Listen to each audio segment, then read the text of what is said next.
Joe Burrow today at the Combine in Indianapolis seems to have squashed the storyline that he wouldn't play for the Cincinnati Bengals. Guy who covers the Bengals for ESPN.com is Ben Baby. He's on Twitter at Ben_Baby. How are you, man? Hey, doing well, Matt. How are you doing? Doing great. It's a pleasure. First things first, is that on your birth certificate? It is. Everyone keeps asking me, and a lot of times, over the years, I've just had to show people my license. I just say, you know what, I'm just going to go ahead, like Joe Burrow said, I'm going to squash the speculation that anything is untoward. And so I said, here's my name. This is what it is, and then we move on from there. See, nobody asked me that question, Ben, because my last name's Moscona. And if you're going to put yourself through that kind of torture with that many vowels, everyone's going to believe that it's actually your real name. Because why would you make up a name? Like, if I was going to make up a name, I'd go with McLovin, like from the movie, right? Right, but between your name and my name, only one of those carries clout in Louisiana. So, you got that going for you. Well, then again, it is carnival time, and like Baby and the King Cake, it might actually work for you that way. So just keep that in mind if you ever want to meander down this way. Hey, let me get your reaction to Joe Burrow essentially ending the storyline of him potentially not playing for the Bengals. Yeah, it's really fascinating because, we for the last several weeks, we've just been parsing through his comments, and it's been he has been very hesitant to basically tie himself to Cincinnati. And I think one of the questions that I really wanted to find out today was why was that? And I think that answer says a lot about why he's kind of where things sit with him, and how he feels about going to Cincinnati. And it was because he just basically he said he didn't want to assume that Cincinnati was just going to take him. It basically said, I don't want to be a guy who says, I'm really excited to go there and basically presume that he's going to be the number one pick. And so that kind of spun in a lot of different ways. And today, I think if you're a person who wants to see him in Cincinnati, I think you have to feel good about what he said today at the podium, and feel confident that there's not going to be a situation where he's going to try to find a way out of going to the Bengals. Ben, did Bengals fans, or were there a pocket even of Bengals fans who maybe had become a little tired of this storyline and were thinking, man, Joe doesn't want to come here, then, screw him. Was that a narrative at all there? No, not at all. I mean, they were very much I think they were annoyed with the narrative that maybe he wasn't looking to go there because they didn't feel like that was the case. You turned on sports talk radio or just kind of read what was some of the coverage locally in town, and it sounded like everybody was kind of just frustrated with the fact that the narrative existed, and even those on the Bengals coaching staff and in the front office were very fed up with the situation. But the fact of the matter is that Joe Burrow never said explicitly I want to go to Cincinnati, and there was the door was always slightly cracked ajar. In a lot of the criticism that people have had nationally. When we talk about pundits about the Bengals franchise, it's what people have been saying locally for a long time. I think there was just a section of the fan base, probably a good amount of it, that was upset that it was being echoed nationally, and there was a chance that all these things that they didn't like about the franchise now was being could potentially cost them Joe Burrow, somebody who they've been excited about for several months. I mean, you're talking about a guy who was basically the only hope and only part of joy from football in 2019 after what the Bengals did last year. So there were a lot of factors that went into all of this, and I think probably everyone in Cincinnati breathed a big sigh of relief when they heard what Joe had to say today. So, and Ben Baby is our guest, ESPN.com Bengals reporter, on Twitter at Ben_Baby, spelled just like it sounds. With that said, Ben, I guess there's always a chance, right? But is there a chance that Cincinnati doesn't draft Joe Burrow? I would be so stunned. I mean, it would be, something would have to go really, really haywire, I think. Our Adam Schefter's been on top of it from day one. He said, basically go ahead and put it in Sharpie, do whatever you got to do. The Bengals are set on Joe Burrow, and they really like what they've seen from him so far. They'll get to talk to him tomorrow, and really their first extended conversation with him during this whole process. And I think I talked to Coach Zach Taylor last week, and he told me that, even though Joe's 2018 wasn't as prolific as his 2019, there were a lot of good things that they saw on tape. They really, could see the correlation between what he did in his first year at LSU and obviously what he did last year and leading the Tigers in the national championship. So, they're very familiar with his game and what he brings to the table. And, I think for a lot of different reasons, not just the on-field stuff. I think Joe would be, yeah, I think that he has to be a lock, and basically Cincinnati doesn't have much of a choice in terms of, the fan base is already sold on him, and you're talking about a team that needs to be revitalized.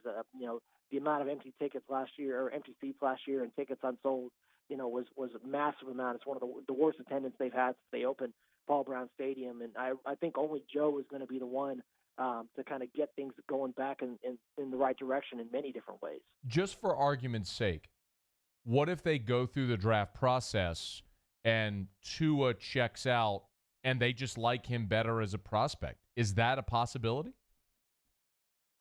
I mean, you could. It's always a possibility, but like I said, I think at this point, I would be shocked if they go with anybody but Burrow for a lot of different reasons. I mean, they like Tua; they had a lot of good things to say, but even reading between the lines, it definitely sounded like, I think that they're set on Joe, and I think there's a good argument to be made. I mean, we all, I used to cover the SEC. I saw Tua play for a couple years, and he's been the real deal since the second he started at Alabama. He throws a great ball. He's great in the pocket. I mean, you're not going to find many better quarterbacks. And if there wasn't that health, situation with him and those concerns, you could make a strong argument that he should be number one, which was much of the conversation until Joe lit the world on fire and had that incredible run. So I could always see that being a conversation, but right now, I still think Cincinnati and Joe Burrow just seem like the most logical fit, no matter with what happened with Tua. Couple of more minutes. Ben Baby is our guest, ESPN.com Bengals reporter, on Twitter at Ben_Baby. What about the possibility, Ben, of trading that number one overall pick? First of all, is that something that you think would be on the table? And if so, what would it take for the Bengals to part ways with that first overall pick? Yeah, I could see, if for them to get rid of that pick, there would have to be an astronomical amount of selections and something you couldn't say no to. Basically, what A&M used to go get Jimbo Fisher. It would be whatever that draft pick package is. That's what you would need. But even then, I just don't. It would take so much, and I just cannot see Cincinnati moving off that top pick. I mean, you're talking. I know they do like Justin Herbert a lot. That's a guy they got to see at the Senior Bowl. They were really impressed with him. They like what he brings to the table, but still, I think that if you like we've seen over the years, if you feel like there's a quarterback who checks all the boxes and you really like, you do what you can to go get him. I think what Kansas City did with Patrick Mahomes is a prime example. They loved Mahomes. They went up and they got him, and look what he's done for that franchise. And so if you find a quarterback, you really have to latch on to him no matter what picks you get, because as we've seen, at every level of football, if you have a transcendent quarterback and a truly elite player at that position, that changes the dynamic of your entire team, and it can reshape a college football program, and it can reshape an NFL franchise, as we've seen over the years. So even if someone came in with a stupid amount of first-round picks and an incredible package for if they wanted Joe Burrow, say Carolina came in for that, I still would be very surprised if Cincinnati decided to move off it. All right, last thing for you, Ben. Your time very much appreciated. What's the schedule like for Burrow and the Bengals combine, and then thereafter? How does this this sort of song and dance work between the two? They're going to meet tomorrow for about 18 minutes. They're going to go and kind of talk to him a little bit more and get to know him a little bit. There's obviously going to be, the pro day, the LSU pro day, so Joe can throw there. The Bengals can bring him in for a workout, and the Bengals can also go see him, either in Athens or Baton Rouge or wherever for a hometown visit.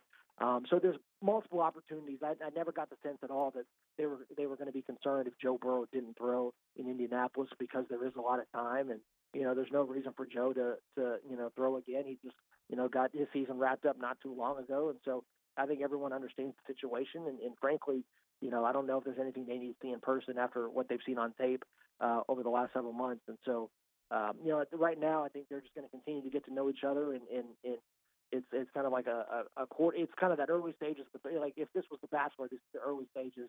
We know Joe's getting a rose, and he's going to be in it down to the end. And, I'd be shocked if he's not the last one standing. Did you see that they're going to have a Bachelor for seniors? I did not. I didn't. That would be entertaining though. I think ESPN. I think we could do very well with that if we decided to put that on the air. I'll see what I can do. I'll talk to the programming directors. I'm dead serious. Like, there's going to be a Bachelor for seniors. Like, they announced it. I saw. Oh, it's a real thing. No, I saw this like on social media yesterday. They're like, it's like Bachelor Twilight years or something like that, golden years. So like, it's a Bachelor for old people. Yeah, for sure, it's happening.